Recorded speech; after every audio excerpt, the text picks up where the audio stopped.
EVs are the future, and as cliche it may sound, we couldn't deny this fact but start our review with this very phrase. But to make them a future, positioning them competitively so that they appeals to most of the masses is as crucial as anything else. And that's what Tata Motors did with the Nexon EV Max. But what really has been Max? Let's find out. First and foremost is a 40.5 kWh battery pack underneath, which is 10.3 kWh more than the regular Nexon EV, and permanent synchronous motor which produces 141 bhp and 245 Nm, which is slightly more than the regular Nexon by 14 bhp and 5 Nm. The ARI range has also gone up by 125 km, making it total of 437 km on a single charge, which is quite ambitious. And to charge it up, Tata is also providing customers of the Nexon EV Max with optional 7.3 kWh AC fast charger, which further brings down the charging time by nearly half than what it takes with a standard home AC charger. Coming to the design and styling front of the Nexon EV Max, it carries over the same design from the regular Nexon EV, but the only differentiating factor here being is a redesigned headlight cluster, which now gets a chrome essence into it, and for the low beam it gets a projector LED, while for the high beam it gets a conventional halogen unit. And you'll also notice the Nexon badging insert on the back side of the headlight, which is actually finished in the chrome black.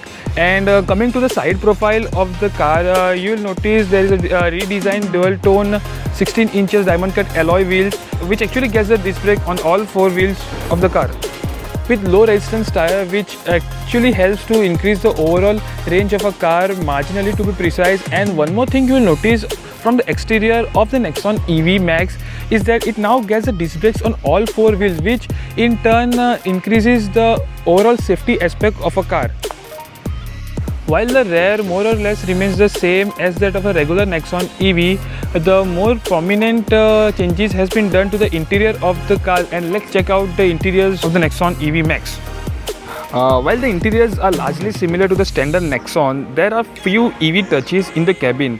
The dashboard is black and beige with a thick blue inserts in the middle and blue and glossy black inserts at the various places. And the more prominent upgrade or other change you'll notice here is that now it gets a new dual tone beige upholstery over the single tone white upholstery from the regular Nexon EV. And there has been some features which has added in the car, like a new analog digital instrument cluster, ventilated seats, auto dimming IRVM, air purifier, auto headlamps and wiper, cool glove box, cruise control, wireless smartphone charging pad, wireless Android Auto and Apple CarPlay with smartwatch integration, also and multi-mode regen function. Driving an EV is quite a unique experience, and recent EVs have all been impressive. Push the engine start button with your foot on the brake pedal and you will hear nothing.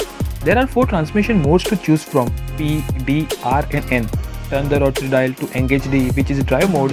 Lift your foot off the brake pedal and the car crawls forward. This will be highly appreciated in heavy traffic conditions where you can drive with just the brake pedal. Driving in the city is a pleasant experience. The accelerator pedal's response is linear and not snappy, especially in the eco mode. Floor the accelerator pedal and you will be greeted with instant power acceleration. This is beauty of the powerful electric motor.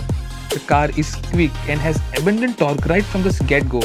Tata claims a 0 to 100 kmph time of 9 seconds, which is actually 0.9 seconds quicker than the regular Nexon EV, and we believed it.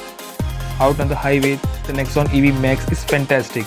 An advantage of a powerful electric motor is that if you need to perform a quick overtake, there is no need to wait for a downshift or being in the engine's power band. Just bury the accelerator pedal and you are off.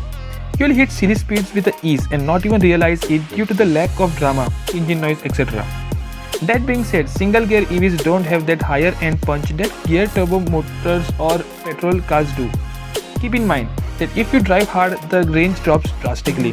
This is also why you will see EVs that are driving long distances stick to the middle lane and cruise at 80 to 100 kmph, which is the best cruising speed for the current lot of EVs.